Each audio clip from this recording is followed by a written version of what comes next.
Vamos abrir a palavra de Deus no livro de Isaías.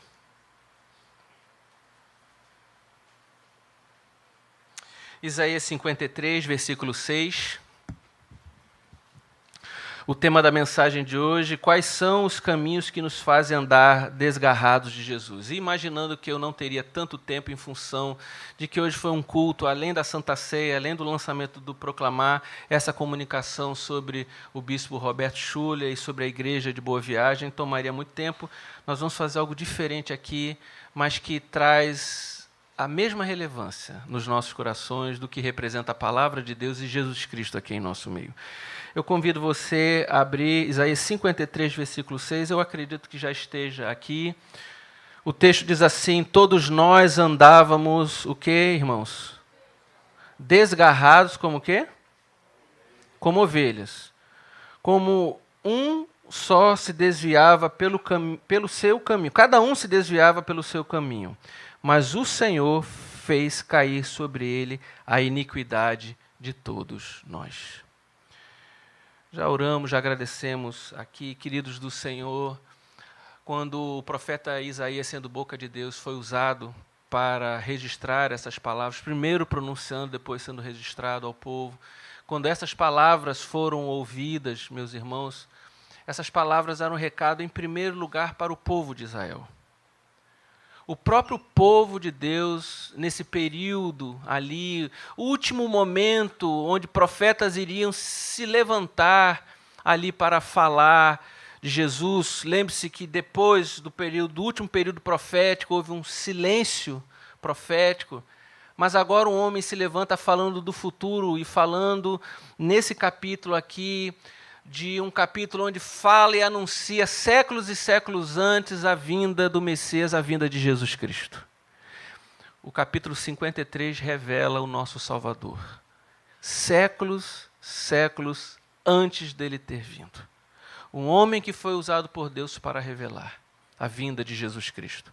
Mas aqui nessa passagem, o que ele está dizendo é que como era o estado do povo de Deus?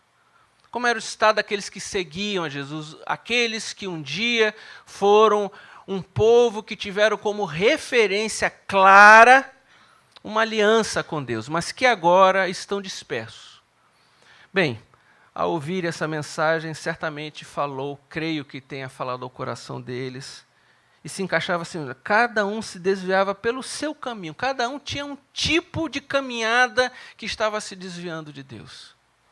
Mas essa mensagem fala do Cristo cósmico, de Jesus Cristo, Salvador da humanidade, e serve para todo o nosso planeta, para todo o nosso mundo.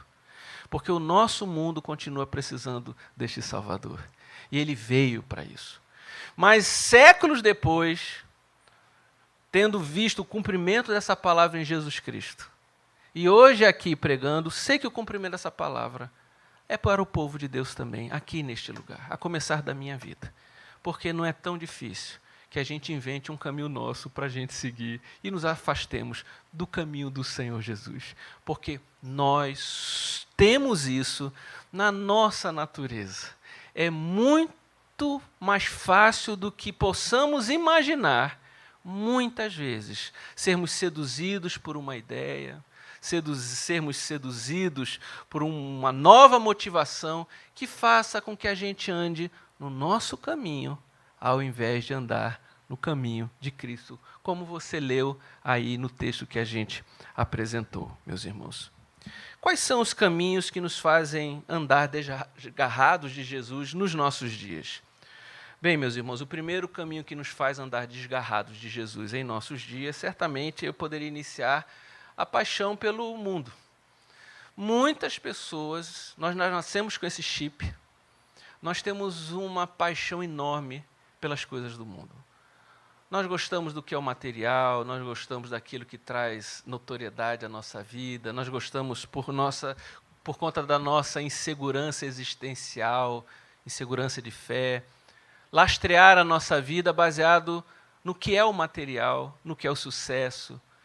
E muitas vezes passamos por demais da conta do nosso amor pelas coisas do mundo e saímos do reino de Deus. Ideias, posições, profissões, projetos humanos Muitos deles que por si só não teriam problema nenhum, mas que por causa da hipervalorização que damos a essas causas, nós nos afastamos do caminho de Deus. A palavra do Senhor fala com relação ao mundanismo, aí eu queria convidar você a fazer a leitura. Mateus 16, 26. Todo mundo lendo. O que diz?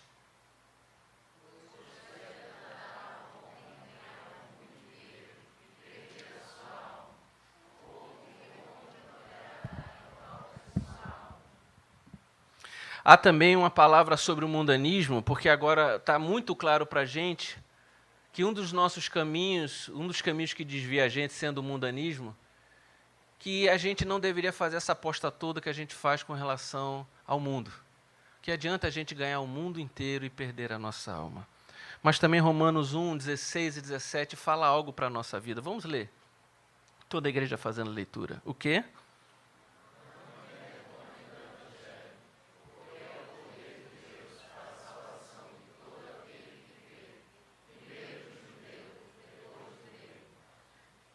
Bem, a gente tem que ter essa ênfase nas coisas de Deus, porque a gente está muito mais voltado às coisas do mundo, esquecendo que há mais poder no reino de Deus do que nessa sociedade. Amém, queridos? O primeiro caminho que talvez você esteja vivendo hoje aqui, que você precisa retornar ao caminho do Senhor, é que você trilhe não mais o caminho do mundanismo, mas o caminho do Evangelho de Jesus Cristo. O segundo caminho que normalmente pessoas tomam é o caminho do trauma religioso.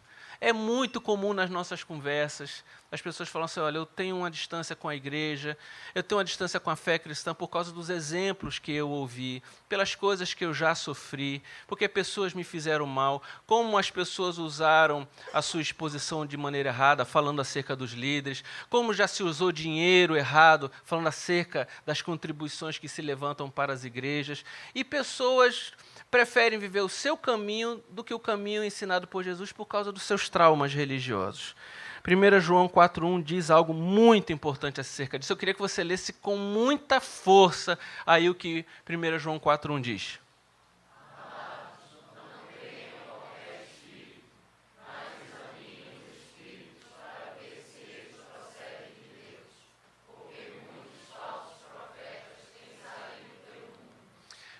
Ter gente que dirige a igreja de maneira falsa já estava profetizado na palavra de Deus. Não deveria ser um susto para cada um de nós.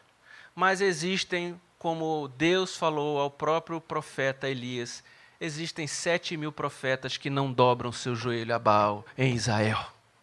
Amém, meus irmãos?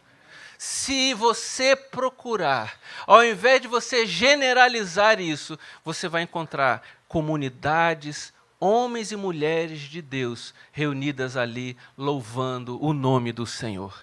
Porque quem garante isso não é o homem, quem garante isso é Deus. É Deus que é o dono da sua igreja. Você acha que o homem tem condição de enganar a Deus? Pois essa salvação e a sua principal agência, que é a Igreja de Jesus Cristo, veio para ficar e nem as portas do inferno prevalecerão contra ela nesse mundo. Talvez você não esteja vivendo o caminho de Cristo e vivendo o seu caminho por conta da sua autossuficiência espiritual. É aquele tipo de pensamento que é resumido da seguinte maneira: eu não preciso de uma igreja, eu não preciso de religião, eu não preciso de um salvador, porque eu sei resolver os meus problemas, eu sei dar uma resposta à minha própria interioridade. Nós cremos não por causa das nossas limitações, mas porque o próprio Senhor Jesus nos ensinou: sem mim o quê? Nada podeis fazer. Podemos repetir essa frase de Jesus: sem mim, nada podemos fazer. O texto de Provérbios, no capítulo 3, fala algo sobre isso. O que é que diz o texto de Provérbios? Todo mundo lendo a passagem. O quê?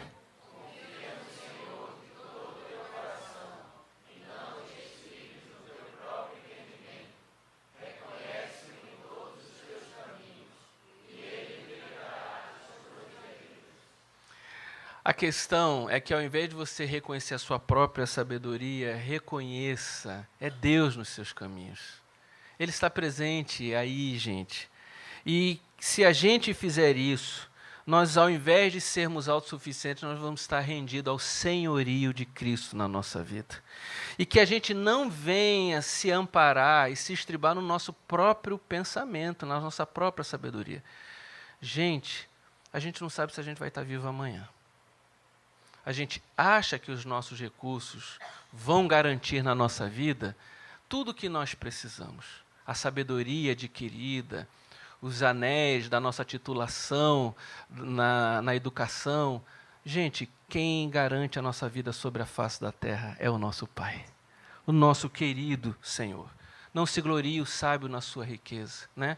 O sábio na sua sabedoria, nem o rico na sua riqueza. Mas quem se gloriar, glorie-se nisso, e saber que eu sou o Senhor. Mas talvez o seu caminho seja o caminho do ceticismo mesmo. O caminho que impede você de seguir a Jesus seja o da incredulidade. Eu imagino e faço uma afirmação bíblica que isto não tem sido fruto da sua própria razão. É muito provável que haja um componente emocional levando você a chegar a esse ponto, apesar que você afirme que é fruto de ceticismo e de incredulidade. Não há como a nossa alma, não há como um ser humano sobre a face da terra não viver com Deus sendo uma referência para a vida dele. Ou ele vai jurar horrores contra esse Deus, ou ele vai querer viver para ele. Mas Deus sempre vai ser uma referência sobre todos que estão sobre a face da terra. Seja lá o motivo pelo qual leva você a não crer em Deus, ou porque você acha que não há um pai bom, ou porque você acha que Deus fez o mundo e hoje está tudo muito ruim acontecendo por aí. Como é possível ter um Deus quando coisas ruins acontecem? Como é que pode ter um Deus aí, jovens entrando nas escolas e matando pessoas? Na verdade, esse é o próprio argumento da presença de Deus. Porque nenhum desses jovens que entraram nessas escolas para fazer isso, entraram dizendo que acreditavam e que tinham Deus no coração deles. Foi a distância, foi o ódio nutrido nas redes sociais. Foi o império do mal marcando e martelando na mente deles todos os dias, distanciando eles de Deus, que fez com que eles tomassem esse comportamento. Meus irmãos, eu posso dizer, como Jesus disse, vamos lá, João capítulo 6, eu vou usar as palavras de Jesus, que a igreja leia isso bem alto, dizendo o quê?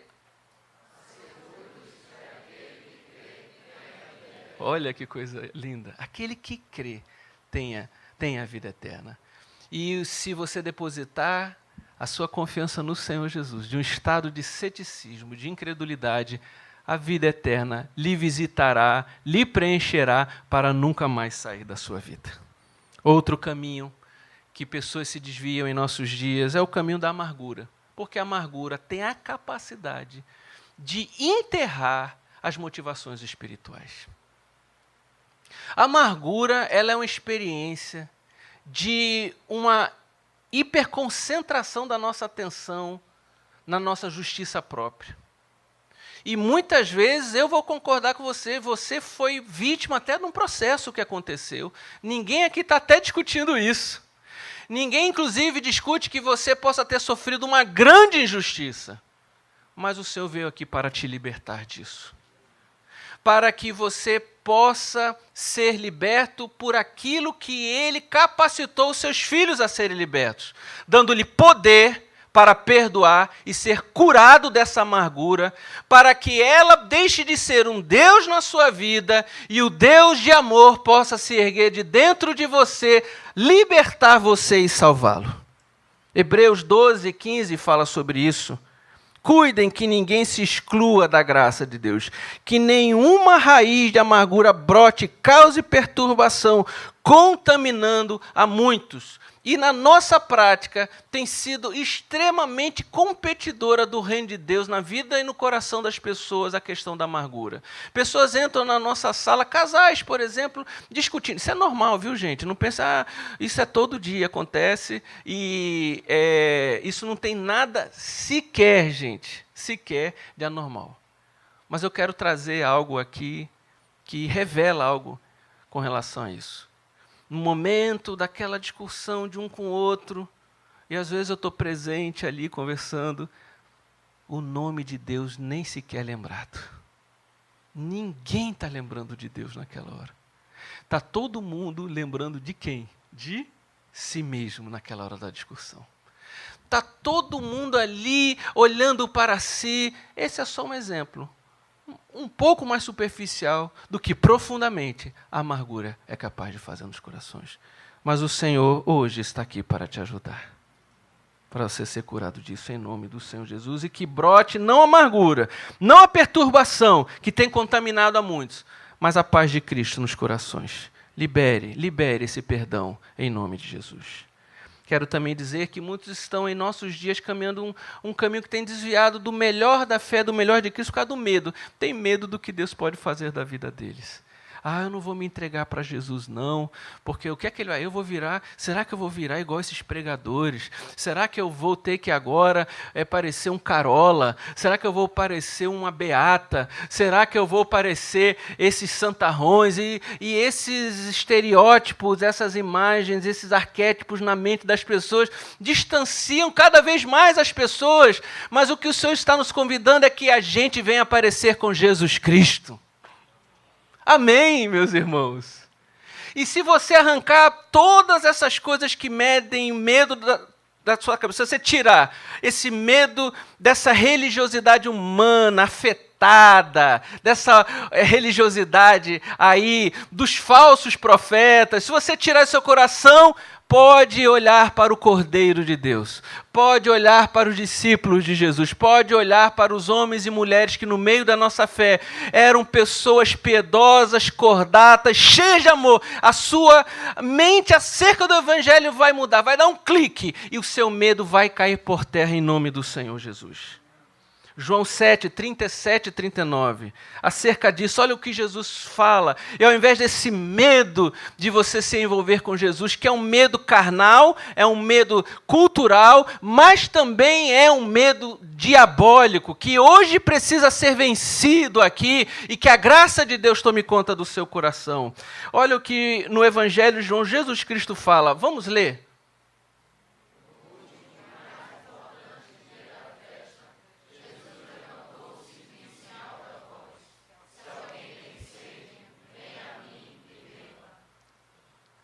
Olha, continua o texto. Ele segue. Quem?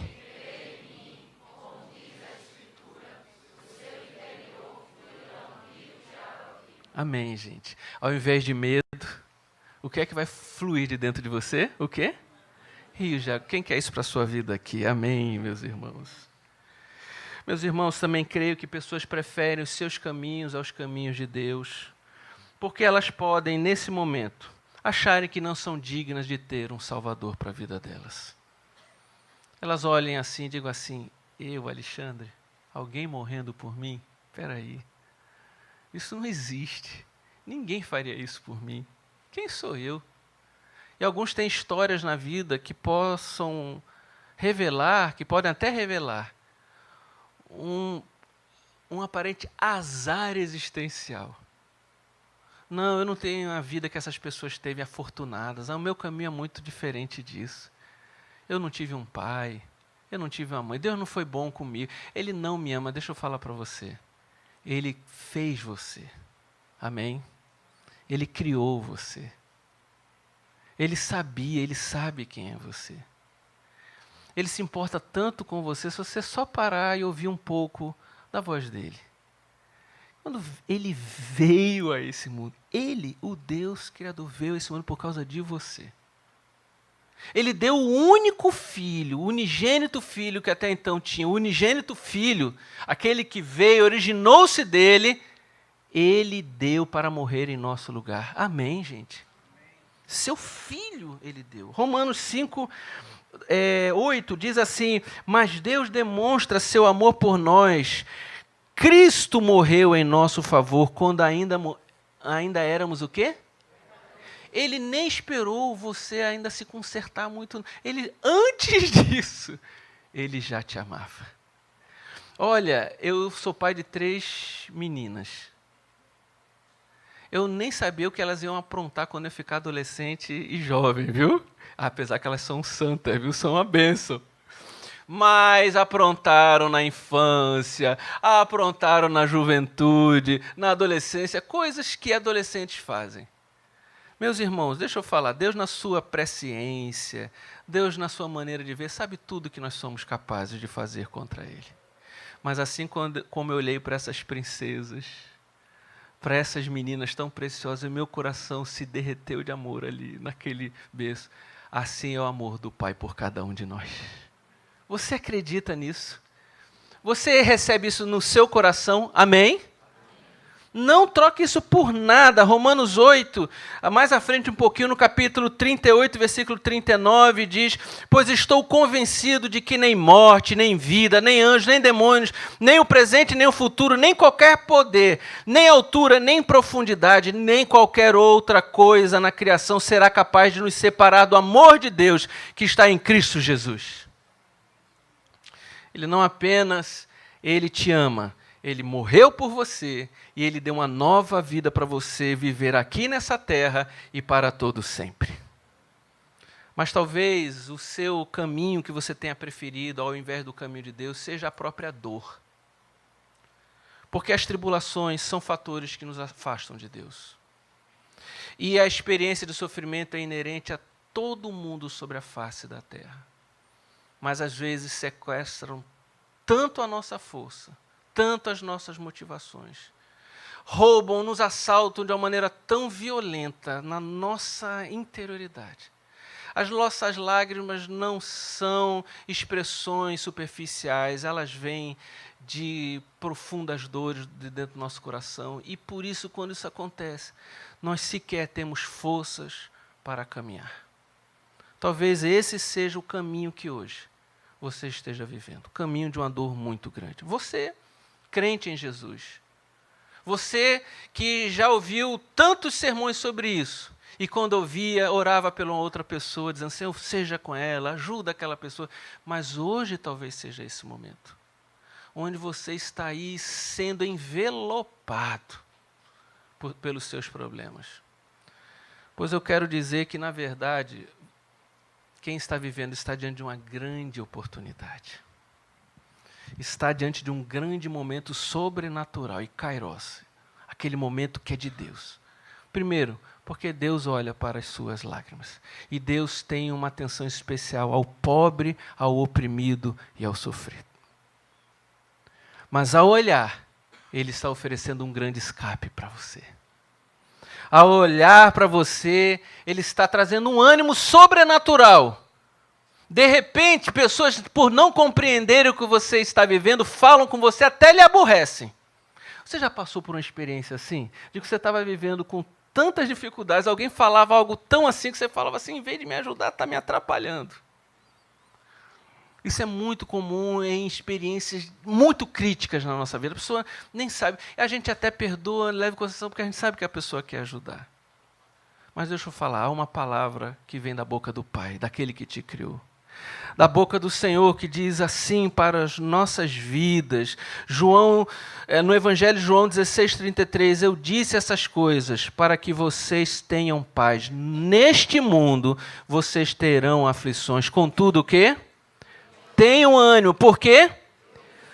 Então, meus irmãos, quando estamos nesta luta, vamos lembrar dos sacrifícios e dores do nosso Mestre, de que o coração do Pai é um coração hoje sofrido, porque quando olhamos a atividade de intercessão, não estamos vendo uma atividade de intercessão do Espírito Santo cheia de coisas efusivas, de fogos de artifício, mas quando revela a atuação do Espírito Santo, fala ali em gemidos inexprimíveis. O coração do nosso Pai é um gemido inexprimível pela salvação desta humanidade. Você está incluído nessa intercessão, amém? O Pai está olhando para isso. Mateus 11, 21 a 30 diz assim, um texto lindo para a gente lembrar num dia de Santa Ceia. Aliás, todos os textos são textos conhecidos, que nós estamos nessa Santa Ceia lembrando desse texto. O que é que a palavra do Senhor diz? Toda a igreja do Senhor lendo. Vinde a mim, todos vós que estáis cansados e sobrecarregados, e eu vos aliviarei. Tomai sobre vós o meu jugo e aprendei de mim, porque o quê?